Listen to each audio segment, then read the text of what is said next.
मैं और मेरा नहीं, हम और हमारा।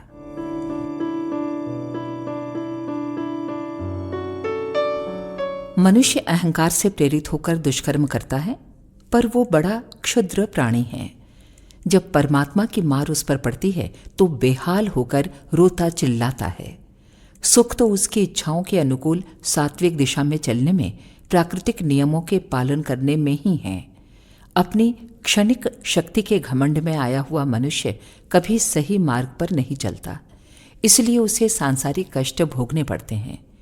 परमात्मा ने ये व्यवस्था इतनी शानदार बनाई है कि यदि सभी मनुष्य इसका पालन करने लगें तो इस संसार में एक भी प्राणी दुखी और अभावग्रस्त न रहे।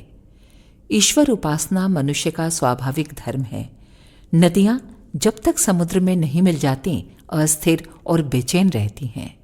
मनुष्य की असीमता भी अपने आप को मनुष्य मान लेने की भावना से ढकी हुई है।